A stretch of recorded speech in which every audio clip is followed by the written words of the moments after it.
الله الرحمن الرحیم. راځو د سی پلس پلس کلاس ته. او په سی پلس پلس کلاس کې مونږه پرون په اف کې خبره کړې وه او ایلس کې بیا خبره وکړه. په ایلس کې مونږ یو اگزامپل ته راځو. څنګه ایلس داسې دی چې دا هم یو کیورډ دی او کله چې مونږ سره په اف کې یو کنډیشن فال شي نو بیا هغه باډي چې کومه ایگزیکیوټ کېږي هغه د ایلس باډي ایگزیکیوټ کېږي. صحیح ده؟ کله چې په اف کې کنډیشن فال شي نو بیا د ایلس باډي ایگزیکیوټ کېږي. صحیح شو؟ دې کې به زه اگزامپل داسې درکړم چې write a program that check a number whether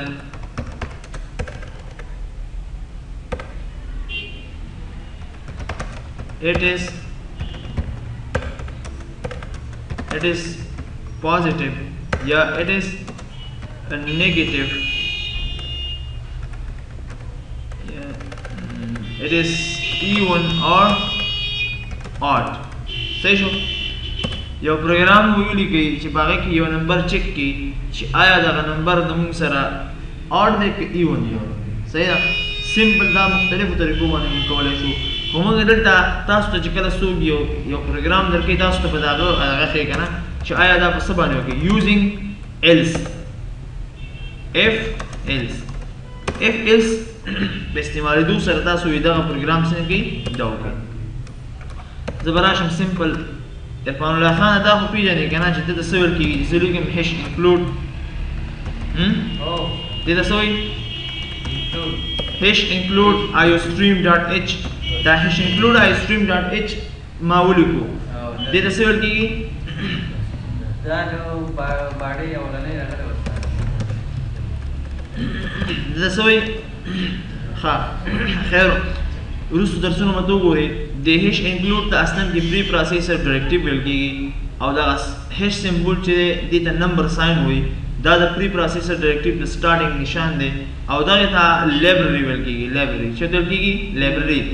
او دغه مین چې دی یو فنکشن د بیسیک فنکشن ده او دغه چې دی سټارټینګ بریسز یا اوپننګ بریسز یا سټارټینګ اف باډي او دغه چې د انډینګ اف باډي یا انډینګ بریسز. صحیح شو؟ یا دې ته کرلی بریسز هم ویل کېږي. او د دې په مابین کې چې څومره موږ سټیټمنټ کوو نو هغه موږ سره ایکزیکیوټ کېږي. د هغې ایکزیکیوشن دې ځای نه کېږي. صحیح ده؟ نو زه اوس معلوموم چې آیا یو نمبر یوزر ورکړو دغه اډ دی که ایون دی. نو دې لپاره موږ سره د کیبورډ نه یو نمبر اوچتېدلو ته ضرورت شته. انټیجر نم ما ولیکو دا موږ سره ډیکلیریشن سټیټمنټ شو. ټیک شو؟ او سی آوټ ما ولیکو دې ته ویل کېږي سی آوټ.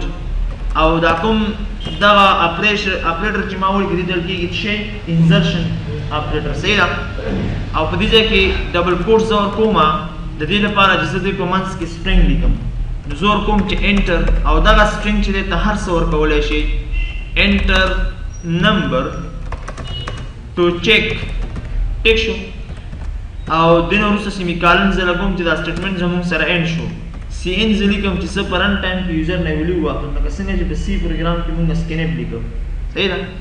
سی ان مې ولیکه او دلته ما نم ولیکه. یعنې کومه ویلیو چې زه اخلم په نم ویریبل کې به سټور کېږي ډایرکټ.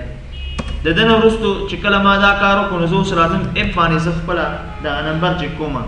اف که چېرته نم ماډیول د 2 مساوي په 0 شو. صحیح ده؟ یعنې د ده هدف څه شی دی؟ یعنې یو نمبر یوزر ورکړه لکه 12. صحیح ده؟ 12 کله چې 12 باقي یعنې په 2 تقسیم شو باقي مانده 0 شو. صحیح ده؟ یعنی نمبر راواخیستل شو او په 2 دغه شو او باقي مانده 0 شو. نو دا څه شی شو؟ 0. صحیح ده؟ دلته 0 پاتې دی. صحیح ده؟ مساوي په 0 شو.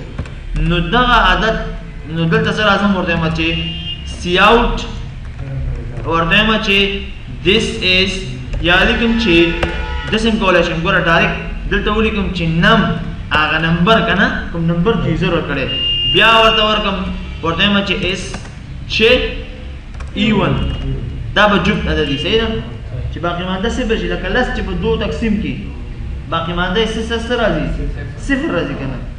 نو کله چې باقي مانده 0 شي او عدد په 2 تقسیم شي باقي مانده 0 شي نو دا موږ سره جفت عدد دی. صحیح شو؟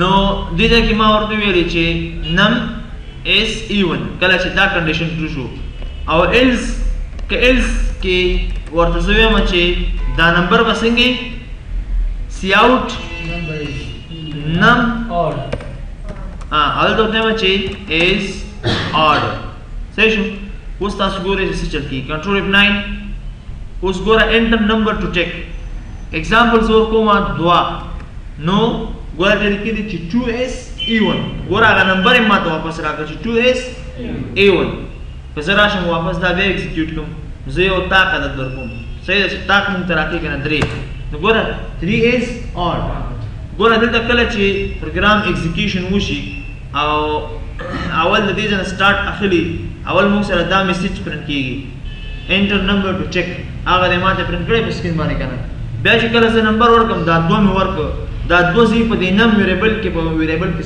په میموري کې سٹور کیږي کله چې دې کې سٹور شي نو بیا راځي کنډیشن ته دا کنډیشن ګوري چې ته نم ماډل له 2 مساوي به 0 نو دا نمبر موږ سره ایون دی دا سټیټمنټ ایکزیکیوټ کوي که دا سټیټمنټ فالس دا کنډیشن فالس نو بیا دې ایلس تر منډه کوي او په ایلس کې چې کوم کنډیشن پروت دی هغه څنګه کوي ایکزیکیوټ کوي ګوره زه اوس راځم دلته ورته وایم چې دعا انټر مې کړه نو ما ته ډایرکټ دلته راځي په دې مابین کې چې کوم کنډیشن دی کوم سټیټمنټ دی هغه ایکزیکیوټ کوي ځکه کنډیشن ټرو شو او که کنډیشن فالس شي نو ایلس ته راځي دا موږ سره د څه کار د ایلس کار ٹھیک شو